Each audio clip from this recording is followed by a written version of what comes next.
Hi, my name is Julia Reichel. I'm the co-chair of the Catskills Addiction Coalition. I'm really excited to have you here. Sorry, there's still some stragglers coming in. Michelle McElroy, the Deputy Executive Director of the Southern Tier AIDS Program, is presenting today about harm reduction, what it is, how it works. This is a concept that I really care about.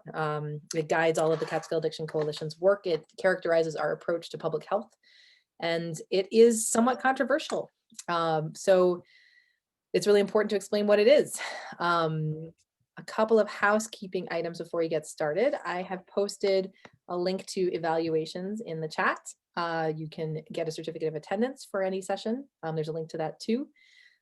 This is just a regular Zoom meeting, so if you have a question, I'll be monitoring the chat box if you don't want to interrupt Michelle, but sounds like she can handle it. If you just want to unmute and jump in, we will do our best to answer you.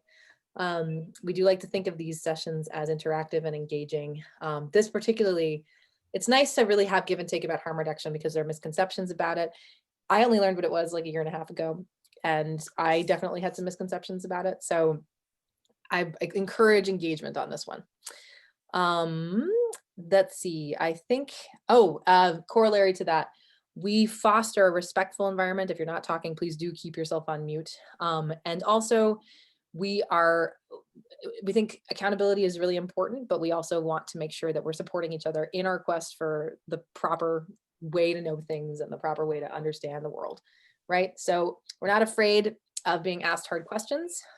We are excited to engage with you, but do know that if a hard question is asked or if you get upset, that's totally understandable. That does happen. And we're here for you. This isn't about this is about working together to share information and to treat each other with respect, but also to be rigorous. So we care and we love you. Okay, now I'm getting sappy. All right, I think that's it. Michelle, if you want to take it away, that's exciting for me. Hi, good afternoon. I am Michelle McElroy. I'm the Deputy Executive Director for the Southern Tier AIDS Program, and we cover an 8-county region in the Southern Tier that includes Broome, Chemung, Shenango, Cortland, Delaware, Otsego, Tioga, and Tompkins counties.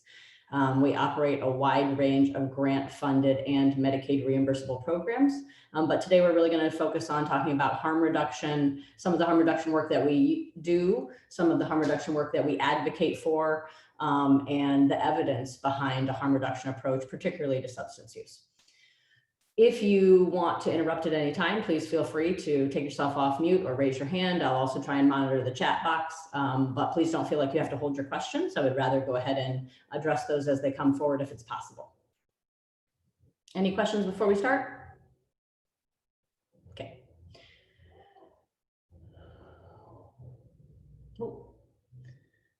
So I'm Michelle McElroy. I'm the Deputy Executive Director for the Southern Tier AIDS Program. We also do business under the moniker of Southern Tier Care Coordination for most of our Medicaid reimbursable services, as well as our services for our health hub. We have a health hub that's embedded in our syringe exchange in Ithaca. And so we use the Southern Tier Care Coordination name as well.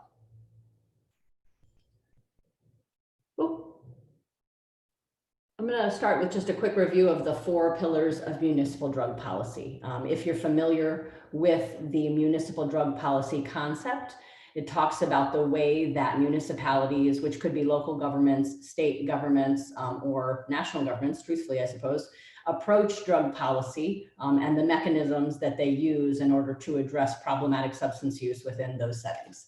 And there are 4 main pillars that have been identified, and those are treatment, enforcement, which is sometimes referred to as community safety, but really generally means law enforcement and policing, prevention, and harm reduction. So I'm going to run briefly through the other 3 pillars. They're not the focus of my talk, but just to give you some context that harm reduction is a piece of the puzzle as well.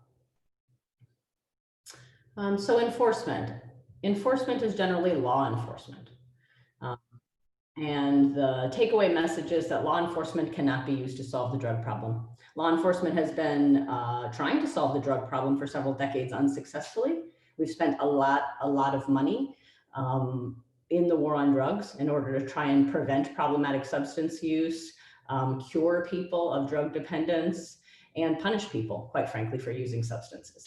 But it has not increased our understanding of how to effectively deal with it. It has not made people stop using drugs. It has not decreased drug use in the general population. What it has done is resulted in mass incarceration that has disproportionately impacted people of color and people who live in poverty, even though people of color and people who live in poverty do not necessarily use substances at proportionally greater rates than other individuals, but they are targeted by the policies of the drug war and unable to properly advocate for themselves when they get snared into that situation. Besides that, law enforcement is already taxed. Law enforcement will tell you that they already have too many responsibilities on their plate. They're not trained to do behavioral health services. They're not social workers or doctors. So we should not use this very expensive intervention as a solution to a problem it doesn't solve. And in addition, of course, incarceration does not make people stop using substances. And it may be better to find alternate mechanisms to help those individuals who are experiencing problematic substance use. Treatment. Abstinence-based treatment models do not generally demonstrate long-term efficacy for many individuals. Unfortunately, that's even more true for people with opiate use disorder. When someone is in treatment, particularly inpatient treatment, it can be effective at stopping use for a limited period of time, partly because that individual is sheltered from the situation that they were living in prior to going into inpatient treatment.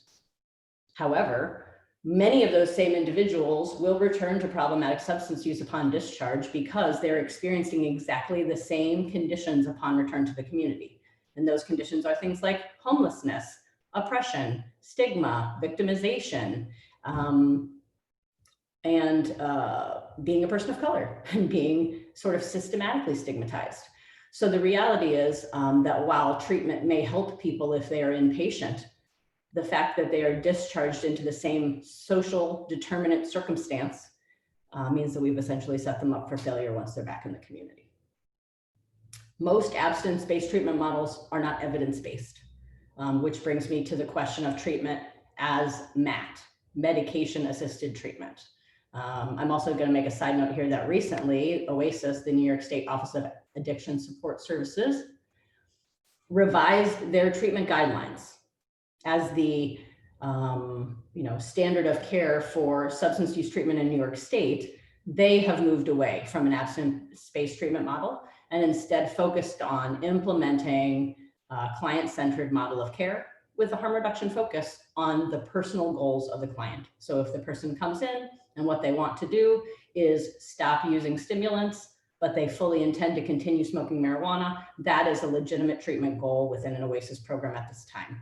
5 years ago, that would never have been a legitimate goal for someone entering an OASIS treatment facility.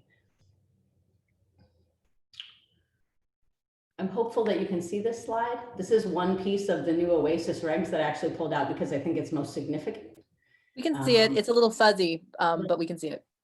I want to just bring mostly to our attention here a couple specific pieces in here about program staff are eliciting feedback from clients that treatment planning is based on the person's goals and values, that families are supposed to be an integrated part of treatment, that there should be an evidence approach to the treatment model that they're using, and that toxicology reports should be used to provide information and not to punish.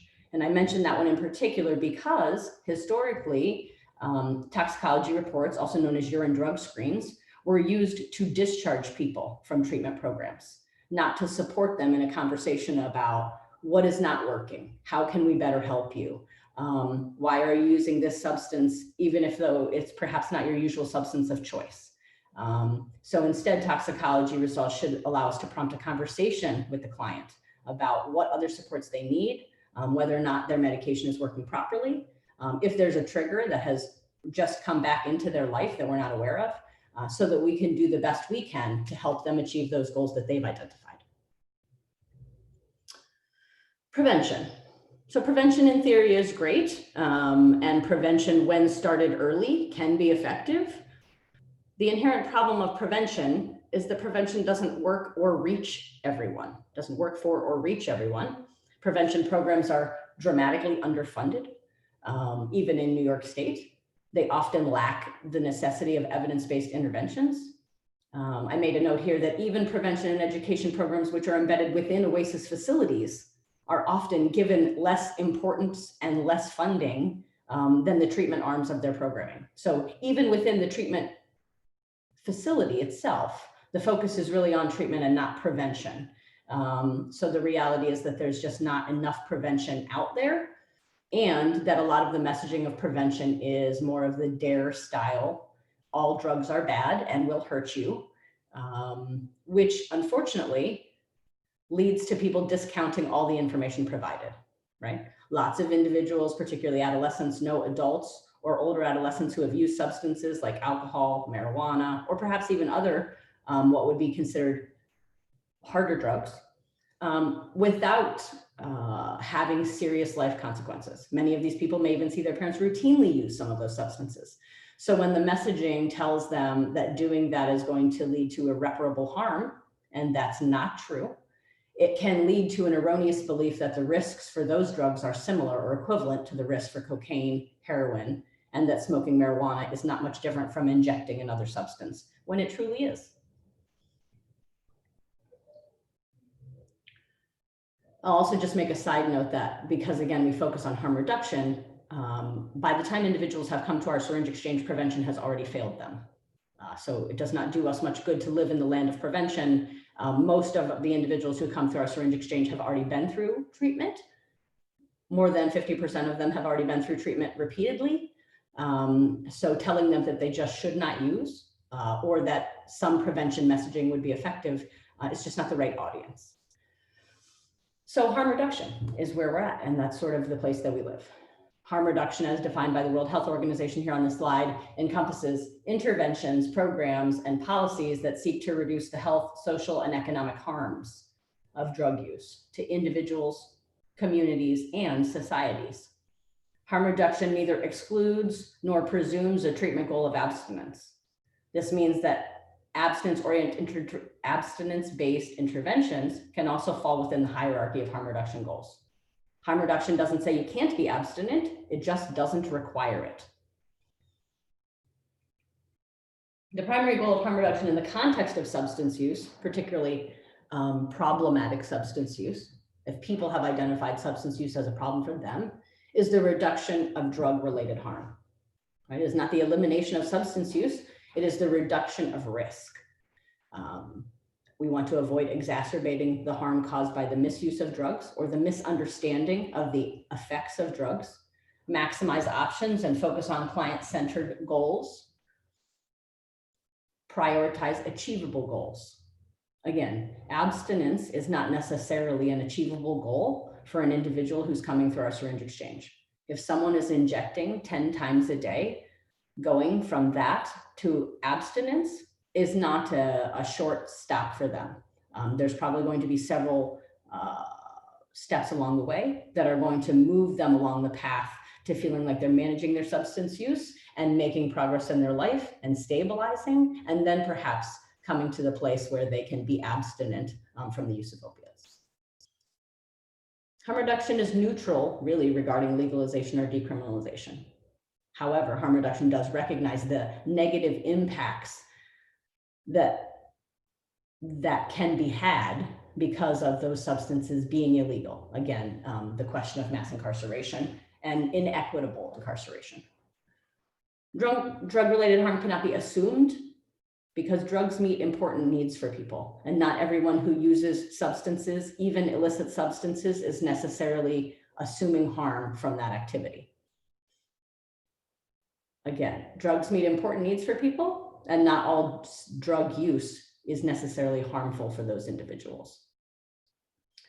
In the context of policy discussion, harm reduction is also a movement for social justice and policy change around the interventions of the drug war and law enforcement and excessive policing.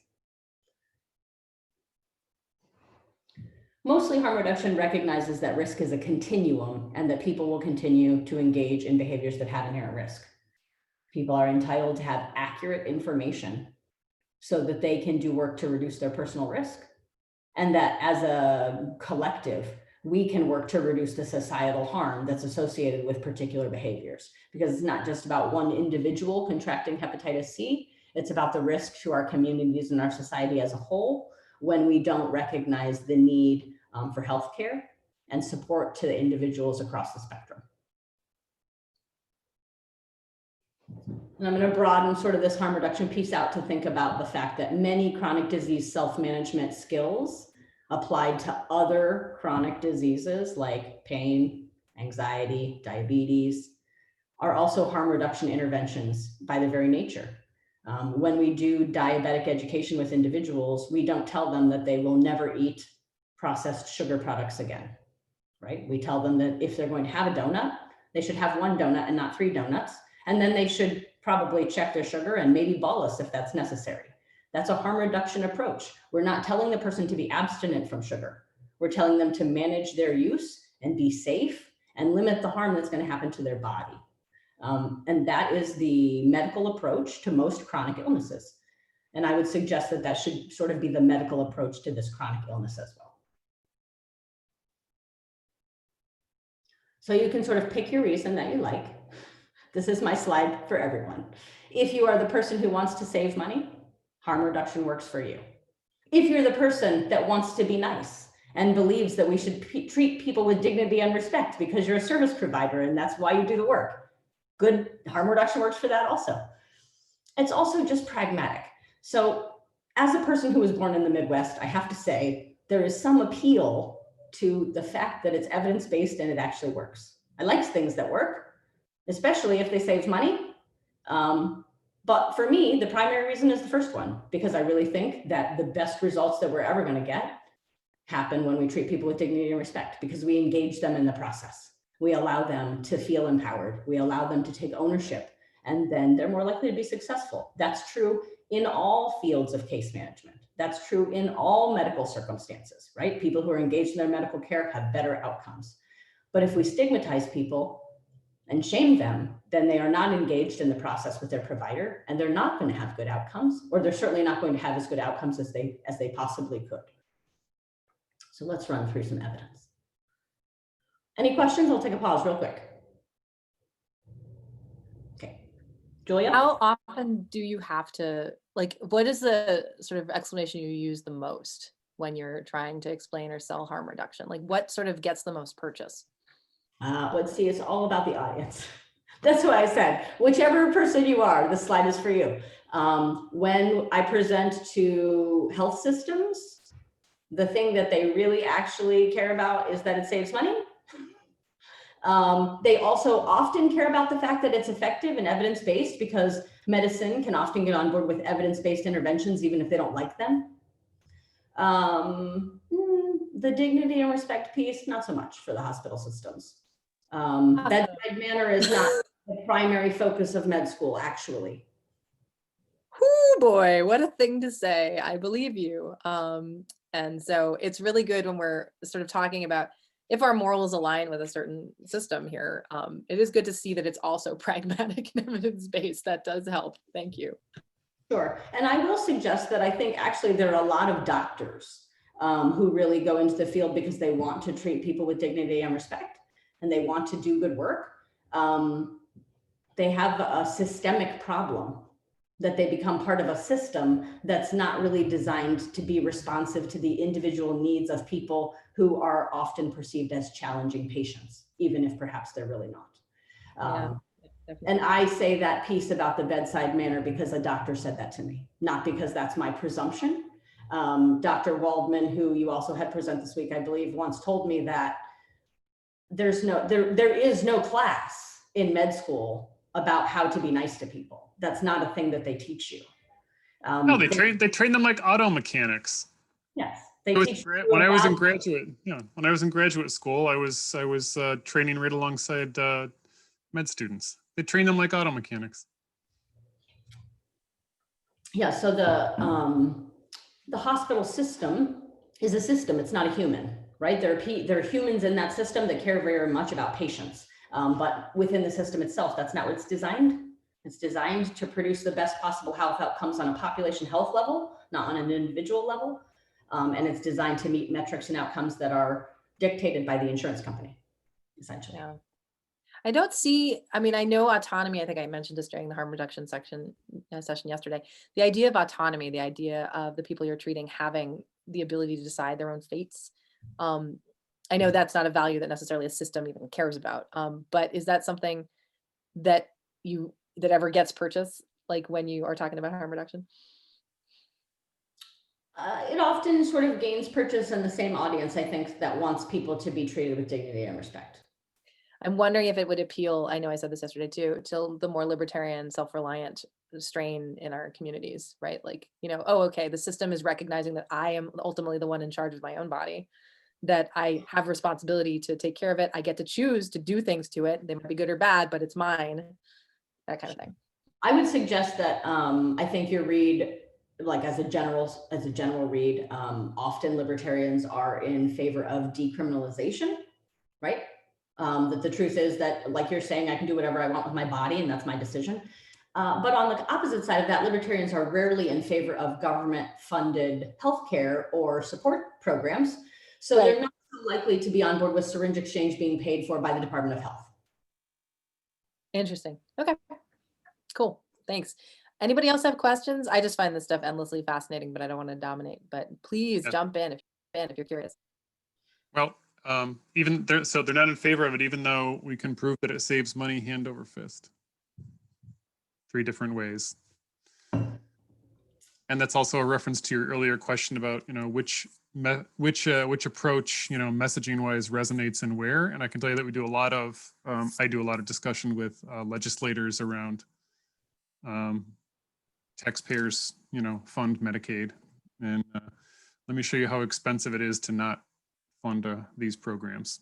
Like what an HIV infection costs, what it costs to treat somebody with endocarditis, how much it costs to cure somebody with Hep C, We're not there yet, hold on. And on and on and on. Yes. Sorry. No, and I think that the audience piece matters. I also think that from community to community,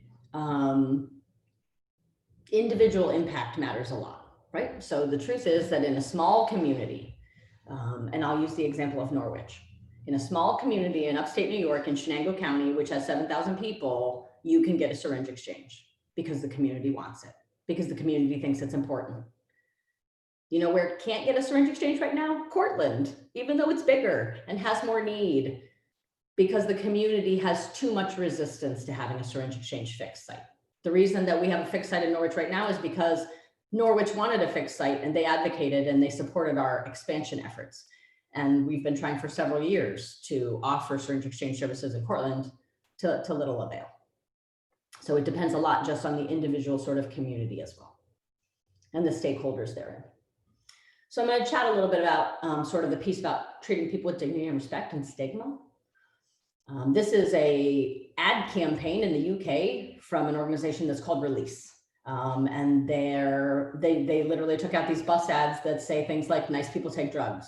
You know people who take drugs. Drug users are good people. Because the truth is that stigma is part of the reason that people do not seek help for problematic substance use. And it's also part of the reason that people don't have accurate information about substance use to begin with. So what is the definition of stigma? Or Lincoln Phelan's definition of stigma? They are social researchers. A social process which can reinforce relations of power and control leads to status loss and discrimination for the stigmatized, right? The majority of healthcare professionals hold negative stereotype views of people who use drugs. It's just true. Stigma is a major factor in preventing individuals from seeking treatment or harm reduction services. That's true of our services as well, because people self-stigmatize around the fact that they inject drugs. And so they won't come to a syringe exchange program because they feel embarrassed, because they feel ashamed, because they're worried that someone will see them entering the program and then tell someone in their family or their other loved ones or network. And unfortunately, to sort of exacerbate that, the social exclusion created by the stigma actually increases the need for support. So it makes it less likely that they'll get services, more likely that they need services, and they're more likely to need additional supports and less likely to have natural additional supports. So there's an extensive body of literature documenting stigma associated with alcohol and other drug problems. But the truth is that illicit substance use is the single most stigmatizing condition in the medical field at this time. Even those with a psychiatric condition are generally less stigmatized than individuals who have been diagnosed with opiate use disorder, substance use disorder, or some sort of dependence. In addition, it's the most egregious example of withholding life-saving medications for a chronic condition. It's very unlikely that a diabetic would go to the doctor after their A1C labs came back and be told that because they're not doing a good job of managing their diet and exercise, their insulin is going to be withheld. But that is almost exactly what we say to individuals who are prescribed Suboxone, who then have a lapse and use again, instead of asking them if they need a dose adjustment or talking to them about those toxicology results. Often they may lose access to those life-saving medications. So just some things to consider, not questions necessarily that you have to answer, but what kinds of assumptions are providers making about clients who use drugs? What are those negative stereotypes that they hold? That they're unreliable, that they'll miss appointments, that they might steal something from the office, that they'll be combative, that they'll be disruptive in the waiting room? How might providers' assumptions and stigma then impact the client's behavior? Are they going to advocate for themselves if they need medications? Are they going to ask? Are they going to remain engaged in services with a provider that they feel is discriminating against them and doesn't like them? Or are they likely to disengage and then again be at risk of a lapse? A couple quick CDC facts about overdose. For every unintentional overdose death in the United States, I'm sure you're all aware that we're in the midst of an opiate crisis and an uptick in fatal overdoses for many consecutive years at this point. The reality is that every single one of those deaths represents 9 people who will be admitted to treatment, 35 visits to the ED for overdoses that ended up not being fatal, 161 reports of people who have drug abuse or dependence diagnoses, and 461 reports of non-medical uses of opioid analgesics. That's for every person who dies of a fatal overdose, almost 500 people are taking opiate controlled medications that are not prescribed to them for the purpose that they're taking them for. So this is just sort of evidence of the magnitude of the issue. And again, why we are calling as loud as we possibly can to talk about what are the alternate routes that we can take to address the problem of substance use in our communities. So I'm going to talk about some harm reduction examples. We're going to start with syringe exchange programs. We already had a session on that, so it'll be brief. And then we'll talk about some other harm reduction strategies that are implemented here in New York State, but also worldwide and perhaps not in the United States.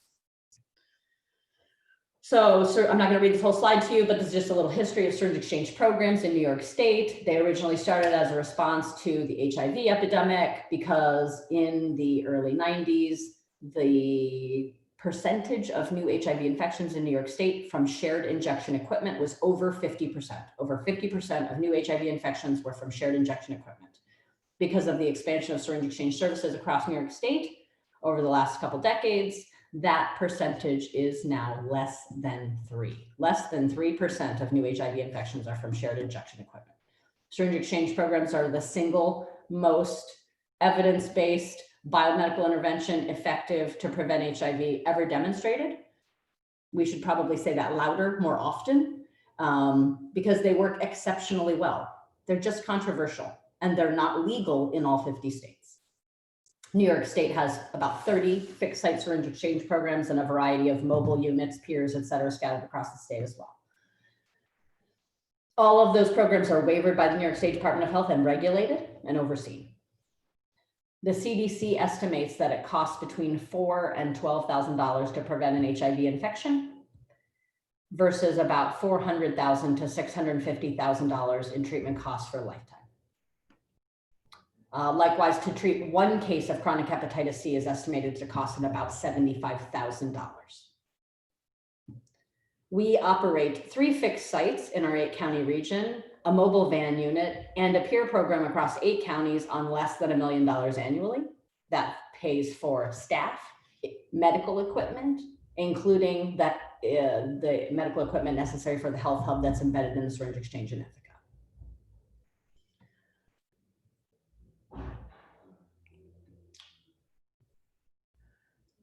Briefly, just a side note about young people who inject drugs are at about 30% chronically infected with hepatitis C. And the longer that someone injects, the higher that percentage becomes. Individuals who are over 40 and still injecting usually have a prevalence of over 75% chronically infected with hepatitis C. At this time, and for the last decade, hepatitis C has killed more people annually in the United States than HIV. That's also something that's not as well known at this point, but about a decade ago, those numbers overtook HIV as an annual statistic. The expanded syringe access program is also a New York State program, slightly different from syringe exchange, which is embedded in pharmacies who choose to participate, where you can purchase syringes 10 at a time without a prescription.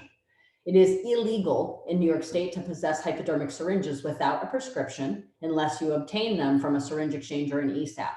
So it's critically important that people have access to these resources, because if they have a hypodermic syringe and they don't obtain it in these other manners, they can be legally charged just for the possession of that clean syringe.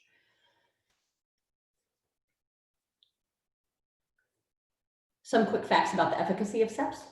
SEP participants are 5 times more likely to enter and complete treatment. Syringe exchange programs are one of the top 5 voluntary referral sources into treatment in New York State. We send lots of people to treatment who want to go. We don't mandate anyone to go, but we send lots of people who want to go, and we prepare them for that, about what it's going to look like. We help facilitate the process of them being placed in a facility or a program that's going to best meet their needs and hopefully provide them with medication support. In 2020, we served over 2,000 individuals with syringe exchange and health hub services, and staff members and trained responders in the community reversed over 400 overdoses in the community with kits that we had distributed. Okay, so a little bit about medications. This is sometimes called MAT, medication-assisted therapy. There's a movement to just call this medication, because just like we call it medication for diabetes, it's not called medication-assisted treatment for other chronic conditions. Perhaps we shouldn't have a different name for it in this case either. Those common medications to assist with opiate dependence are Suboxone, methadone. Vivitrol is also occasionally used. It's less common, but it is injectable. And then outside of the United States, there are also other approaches. There is the Crosstown Clinic, which is a clinic in Vancouver, which actually prescribes medical grade heroin to individuals who have failed other forms of medication treatment, and also hydromorphone. So individuals actually come to the clinic and inject under medical supervision and then leave to go about their days. What has been demonstrated by the Crosstown Clinic is that even individuals who are not well maintained on methadone and other higher forms of treatment can be maintained by the Crosstown Clinic and can return to engaging in daily activities. But these are generally individuals who have not been successful repeatedly through regular treatment and also have not been successfully maintained on methadone. The other thing I'd like to talk about is overdose prevention sites, which are also sometimes called safe consumption sites and used to be called safe injection facilities, and probably have had a couple other names along the route as well. But mostly they are places where people go to safely inject substances that they bring under medical supervision. So I carefully emphasize the substances they bring part of that. Overdose prevention sites do not supply whatever drugs the person may be consuming. They simply supervise in a medical manner while the person self-administers those substances in a controlled environment. It's a controlled environment because it's clean. It's a controlled environment because it's safe. It's a controlled environment because it's well ventilated and supplies are single use and everything is sterile. It's also often a place where people can test the substance so that they know what is in it. And that helps to give them accurate information about what they're using so as to regulate the risk to themselves and reduce their risk for overdose if it happens to contain fentanyl or other opiate-based substances that aren't heroin and may be more potent. Right now, there are safe consumption sites operating legally in multiple countries, Canada, many countries in Europe, Australia. There's some stats here about different facilities in different places. In all of the supervised consumption sites across the whole world, there has never been a fatal overdose death. Let me say that again. In all of the supervised consumption sites across the whole world, there has never been a fatal overdose death because people are watched. And if someone starts to overdose, there is a medically trained staff there to help them. And often they don't have to use naloxone. Often they can be managed simply with oxygen. The reality is that the common problem of overdose is the suppression of breathing. So by using supplemental oxygen, it is not always necessary to use Narcan for those individuals. But here in the United States, one can't just generally have an O2 canister around to use for such a purpose. That requires a prescription, again, because it's supposed to be overseen by medical staff.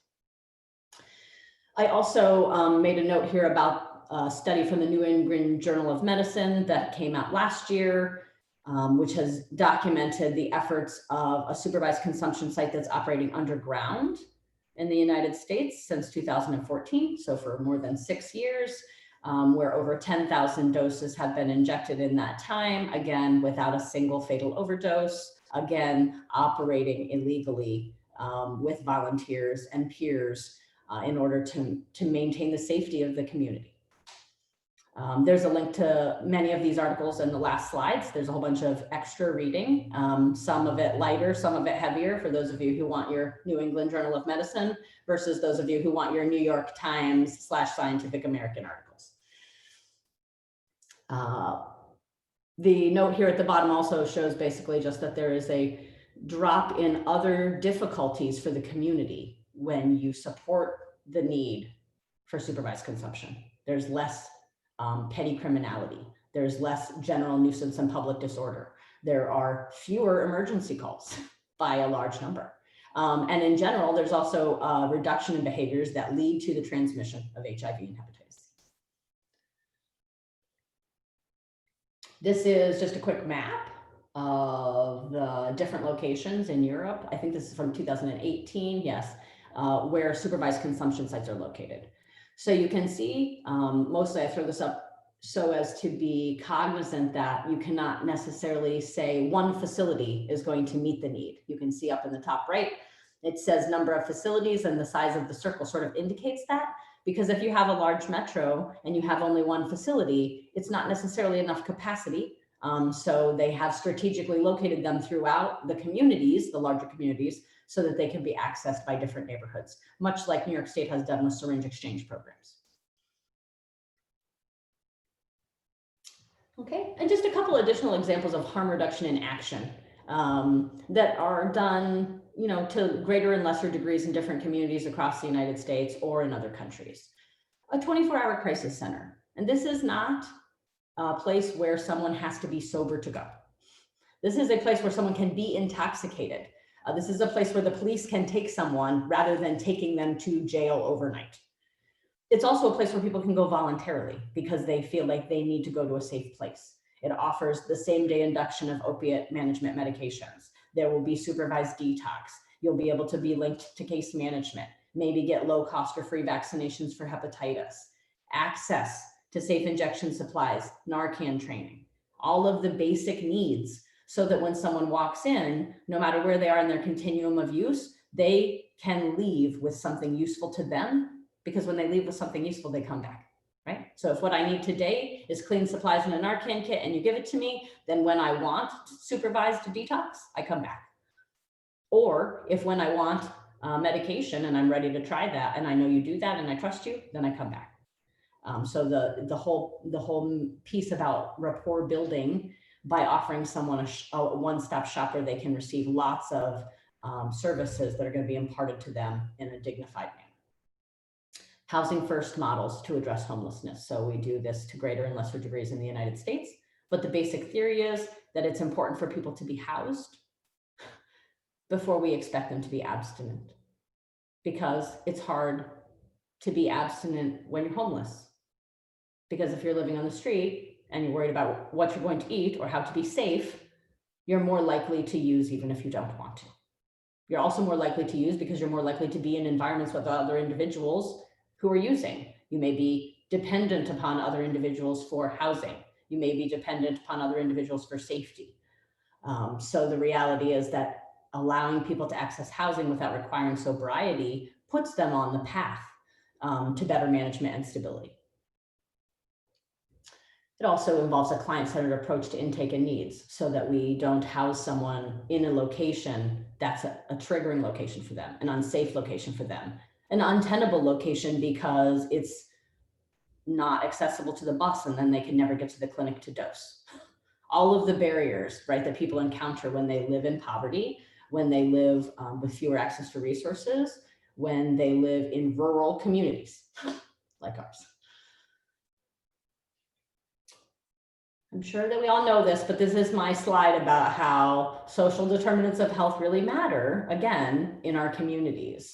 We can't expect people who are homeless and don't have food to work on higher level skills because Maslow said that's impossible and he proved it, right? The hierarchy of needs says that if I'm hungry and in danger, I am not concerned about figuring out my life's purpose. I'm concerned about how I'm going to find food. So the reality is that until we take a community-based approach and are willing to talk about things like homelessness and access to healthcare and whether or not people have food insecurity, problematic substance use gets wrapped up into all those things as well. It's not just a standalone item. And so we can't see it as a standalone item. This is just a little piece about MAT. This is from the Yale Journal of Biology. So of course they do call it MAT, medication assisted treatment. But basically, again, to say this is not a new concept, this is from 2015. Widespread access to MAT is an important component of stemming the disease burden associated with the opioid epidemic. You will have decreased mortality, decreased frequency of use, decreased criminal activity, and decreased incidences of HIV and hepatitis C as you increase access to MAT. However, MAT is generally underutilized, especially in rural communities. There are very few providers who perhaps are licensed to do MAT. In New York State, methadone cannot be done by private clinics. So methadone is a highly, highly regulated substance, and it is challenging to open a methadone clinic in New York State. General aversion to substance use treatment, right? The NIMBY problem. Yes, people should be able to get treatment, but no, they shouldn't be treated here because we don't have that problem here. And also that will destroy the property values in our neighborhood to have a clinic here. And then also the logistical piece about the fact that prescribing Suboxone requires a DEA waiver on your medical license, which is more time and effort on the part of providers who are busy. And so the likelihood that they're going to take an additional 8 to 24 hours of training in order to prescribe that is small if there's no incentive for them to do so. And that's currently a barrier that's constructed at the federal level, right? That's not at the state level. Okay, so medications and treatment make good economic sense. Some more money slides. Medication-assisted treatment is endorsed by all of the authority figures, actually. And in addition to that, there is evidence that every dollar you spend on treatment, no matter how you may feel about treatment, every dollar you spend on treatment generally yields a reduction in drug-related crime and criminal justice costs, right? Because we're diverting people from the criminal justice system. And that the total savings to healthcare exceed that ratio dramatically. Because again, invention in prevention, in this case, medications that are not that expensive to maintain someone and prevent them from using, that prevent a whole host of very complicated and expensive medical conditions. Here we go. So chronic hep C infections. Also, the use of opiate therapy is associated with a reduction in not just fatal overdose events, but non-fatal overdose events. So fewer trips to the ER and fewer costs overall. Abscess, cotton fever, sepsis, and endocarditis are all common injection-related complications.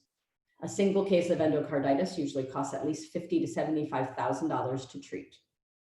I can tell you from our work here in the Health Hub that in the 3 years that we've been operating, we have seen within our population at least 50 abscesses, probably more, several cases of cotton fever, 3 cases of sepsis, and 2 cases of endocarditis. Again, that the cost savings of providing access to medications and supplies are dramatic because the medications and supplies are not that expensive, but medical intervention is.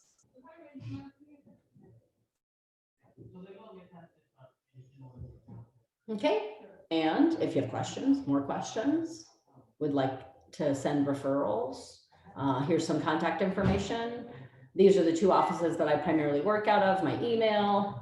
Again, that we cover these 8 counties in the southern tier, and that our programs are really designed from a harm reduction perspective. All of our services are free, including testing, syringe exchange, case management, all sorts of supplemental prevention education, condom distribution, etc. So we would love to answer any questions or anything else. Jane has a question. Jane, unmute yourself and ask. Okay, so I'm really interested in the OASIS shift from abstinence to, or the abstinence only to a more holistic approach. I work with the Shenango Court drug team, so I'm curious, like when will we start to see that manifest in a positive way? Because right now our people go to treatment and they're still coming back with an abstinence only philosophy, I guess, ingrained in them. Sure. So I suggest that the OASIS system is very large. So the analogy about turning the Titanic might apply in this circumstance. OASIS is very large and receives a very large amount of funding in the New York State budget allocation. The fact that the leadership of OASIS is making systemic changes and having a philosophical shift is represented in the change in this guidance, right? However, many of the individuals who work within the OASIS system are longtime members or counselors or staff at some of those facilities. And many of those individuals may have come through a recovery model, an abstinence-based recovery model themselves. And that's part of the reason they have passion for the work. So I'm going to speak carefully when I say that that doesn't always work for other people. mm-hmm. And that is sometimes hard for individuals to shift because of their personal experiences. It's also true that OASIS facilities themselves are getting mixed messages. And this is what we hear from OASIS facilities, that they're getting mixed messages themselves because the new guidance clearly says that they should be able to do a client-centered plan that isn't abstinence-based. But when the field certifiers, auditors, come and inspect their charts and give them feedback during their monitoring visits, they're not applying those same standards in the same philosophical manner. So I feel like the programs themselves are in a bit of a catch-22 because although the very top leadership has said this is the approach, the middle management bureaucrats whose job it is to go and inspect the programs and give them feedback and determine if they're in compliance or not, are not necessarily consistently adhering to those new standards. Does that answer your question? Gotcha. Interesting. So what you're saying is 5 years? Yeah, probably some time. But what I would also suggest is that guidance, that OASIS guidance is public. And so I suggest as an advocate that one of our roles, and certainly this is something that we do, is to talk to treatment programs when we refer clients and we feel like they're not following those new guidelines or they're not respecting the client's personal choice about the goal planning. We empower them to say, interesting, because the new guidance says this, and here it is, a copy of it. Okay. If someone's mandated to go to treatment, I'll be honest with you, the leveraging advocacy that they may have is much less. But if someone's voluntarily engaged in a treatment program and they're there of their own volition And what they want is what they want, right? Whatever their personal goal is, that should be honored and respected. And that's what the regs say. Yeah, okay. Yeah, because I had no idea. I mean, I don't look into things as much as I should and could, but that really heartened me a lot to hear that there's actually a shift towards really reality checking the abstinence only model. And Yeah, no, I think that there's progress. I just think that it's, it's slow.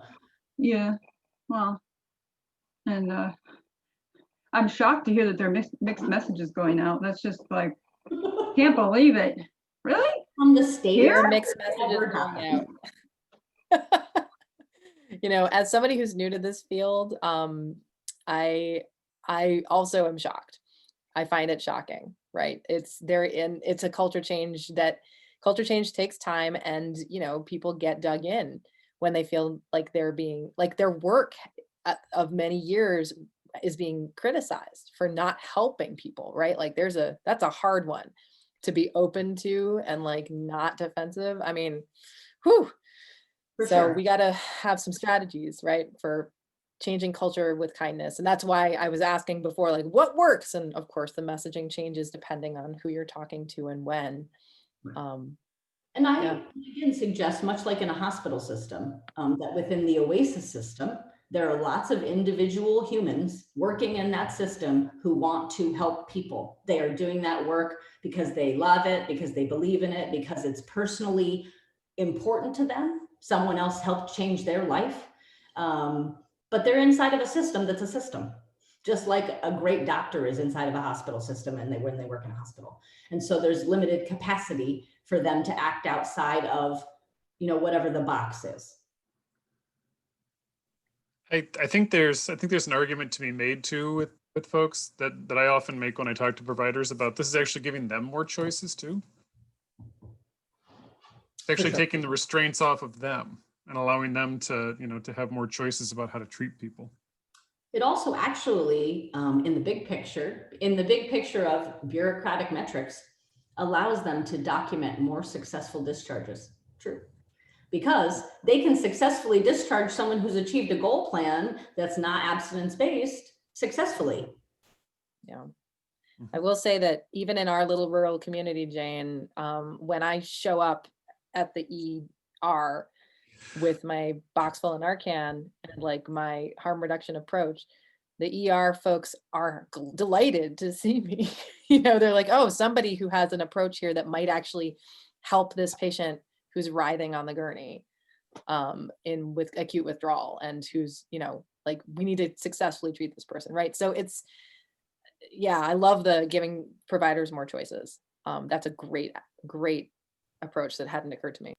There's actually a big push too, in that sort of vein of giving providers choices. There's really a big push to have ER docs become buprenorphine waivered, so that then when individuals present at the ER with a non-fatal overdose, they can actually be prescribed bup by the ER doc that they see and bridged to a program outside the community, because when they leave, that's when they get lost, right? When they're there, if they can be established with care at that moment, they have a much higher retention rate. But if you give them an appointment to see someone for an intake 2 weeks from now, I have been using for 2 weeks. And I don't remember maybe that I have that appointment or have the resources to get to that appointment. I'm gonna just click here. These last 2 slides, Julia has these slides and can send them all to you as well, but these are all hyperlinks to various articles. And I tried to sort of denote who they are from, so that you can kind of at a glance kind of peek through and see if there's an article that's, an author you're interested in, a publication you're interested in or not. Some of it is a little weighty, but if there are providers on the line and they really would like to see some real peer-reviewed journal evidence-based, why you should prescribe to someone even if they're going to continue injecting, because you should, why you should prescribe to someone even if they're homeless, because you should, because it works, because it's effective, because it saves money, because it saves lives. But there's also just some general information in here about syringe exchange, the Department of Health, opiate reports, some morbidity reports about opiate deaths. I will draw your attention to one here on the first page, the issue brief, the AMFAR case for supervised consumption. Slightly technical, but not too technical, but does a very good job of talking about why overdose prevention sites save lives, are cost effective, and are a very human approach to a very debilitating societal concern. And you'll also see that there's some pretty conservative publications in here, truthfully. There's one from The Economist. If The Economist thinks that supervised consumption sites work for money reasons, they probably do, because otherwise The Economist wouldn't say yes. So I think that this is one of these topics I could talk a lot about. So if there are other questions, I'm happy to field them. I'm also happy to do some email correspondence or sort of offline conversations with people if you want to delve into something deeper or more esoteric. I want to add that I included a link to the Matters Network, the New York Matters Network, which is a program that's connecting emergency room doctors and providers to resources that allow them to prescribe buprenorphine right in the emergency department. Margaretville Hospital is in the middle of trying to do this with one of our providers, and we're going to get there, and I'm super psyched about that. So if anyone on this call is interested in that, I know one person who's an emergency provider, check it out. Well, I was going to say, I'll also make note that New York State is now doing the BUP waiver trainings with video. You don't have to go in person. Oh yeah. Yeah, I've got a couple of providers in my region doing them right now. Yeah, you can do this all online. Yeah, And it really will make your life easier as a provider. Which is pretty amazing. Do we have any other questions, guys? Oh, sorry, Michelle, what did you say? Just a commentary that, you know, and I know you already know this, Julia, but the Bassett system has really done a nice job of this.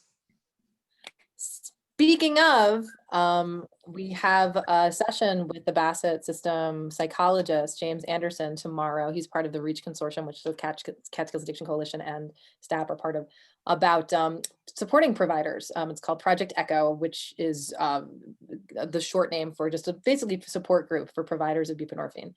And James is the sort of point person for a local provider support group for this kind of work. And so again, that's going to be he's sort of going to be pitching how the session works tomorrow at noon. If you know providers who might be interested, if you're a provider who might be interested, definitely check that out, because that's going to be the beginning of an ongoing network of providers in the rural Catskills who are going to support each other doing this kind of work. Any other questions? Okay. Oh, here we go. As a nurse and a nurse educator, I appreciate your discussion of the box that we find ourselves in when working within a healthcare system and what we can do to advocate within the system and the systemic issues that are present. I'll tell you one thing, you can network with other people who help you, right? Like that's knowing all these resources and talking to Michelle and John, who clearly have made this case many more times than I have, is going to make it easier for me to make this case. And I hope that everyone on this session is getting that same information, right? Oh, here are the talking points. Oh, here's why this works. Now I feel like I'm not a crazy lone voice in the wilderness, a problem that I have fairly frequently. So I was going to say, I think actually that, Julia, is significant, that if you are a nurse provider or a doctor provider or whatever kind of provider you might be, there are other providers who feel like you do, but they're afraid to say something too. So find them, right? This is how REACH Medical came to be, actually, is that Dr. Waldman felt this way after sort of a conversion process. And then she started realizing who else felt that way too in the ER, by watching, by talking, by listening, and then started recruiting those people to go work somewhere else in a system that would treat people with compassion and dignity. So while you're there, you can support people and yourself by networking so that you know who else is a reliable, compassionate resource for you and for the client. So you don't feel like a lone voice in the wilderness. that's super helpful. Yeah, and again, I want to I'm gonna wrap it recommend, up. I want to Oh, go recommend ahead. James's presentation, just because he can show you how a system can actually change in a positive direction. Oh, John, do you want to mention the harm reduction conference real fast? Can. The New York State Harm Reduction Association is going to have a virtual conference. It's going to be January 27th and 28th and February 3rd and 4th. It's a half day each of those days, and it is $150 for the conference. It's a brand new organization, but some great folks are going to be presenting. Some academics who study in this field. We have a very highly regarded clinician, Andrew Tatarski, who we affectionately call the father of clinical harm reduction treatment, and peer stuff, and just a great agenda. And again, it won't take the entire day. It's just 4 half days, so you can actually get some work done after you've attended. Do you have a link? I was just Googling, but I don't seem to have one. You might have one closer at hand. I can find one real quick. While I do my outro spiel, why don't you drop it into the chat? I will do that. Jane, thanks. If you feel this way, there are actually a lot of pragmatic, like-minded people in our region who also agree. And we also don't have to agree about everything. We just have to agree, I like to say, about maybe reducing morbidity and mortality from overdose in our region. Fewer deaths, fewer orphans. I think we can all get on board that train. Thank you, everybody. Thank yeah, you. right. It seems like an easy pitch. Fewer deaths, fewer orphans. Thank you, everybody, for joining us. I'm really, really grateful to STAP for being so generous with your time and information. John just posted a link to the registration for the harm reduction conference. If you want to save this chat when I end this, you can just press the 3 dots and save it. There are links to each evaluation form in the chat a few scrolls up, but I'm going to put them down one more time at the very bottom, so you can fill those out at your leisure. I'm going to preview the other sessions that are happening at the tail end of this conference. I'm really excited about it. At 5 o'clock today, David McNamara, who runs the Samadhi Community Recovery Center in Kingston, will be presenting about what Samadhi does, mindfulness-based recovery. I saw him earlier today and he was like, I know exactly what I'm talking about. He's a Zen Buddhist, and the Samadhi is a Buddhism-based and others. And I hope you join his session and ask him hard questions about mindfulness, because that's good for him. What else? I have all up in his face about tomorrow at 9 a.m. is going to be an amazing. Buddhists like that stuff, I swear. Yeah, now he's going to come to me. He's going to be like, why was everyone asking these questions? Tomorrow at 9 a.m. is going to be a really exciting session with several local sheriffs talking about law enforcement. And yeah, John, you should show up for that one. Michelle, you too. How come on, man. But seriously, we do have an open dialogue with law enforcement folks. There are some cops who are very interested in the same pragmatic approach to working with folks with addiction issues and recovery issues. This session will be moderated by Joyce St. George, who is a former cop, but she subscribes to harm reduction approaches to things, mostly. Sometimes we fight, that's fine. It's gonna be a fantastic conversation. There's gonna be disagreement, and that's productive, I think, in this situation. But yeah, definitely join us for that. And then I think at noon is James Anderson's session on Project Echo for supporting providers who are doing buprenorphine prescribing in our region. I think that's it. Again, evaluation forms are here, harm reduction conference here. Thank you so much. We love having you. We really appreciate your engagement this week. Thanks, Michelle. Thanks, John. Thanks, everybody who asked questions. Be well and have a great afternoon. Thank you, everybody. Take care. Bye-bye.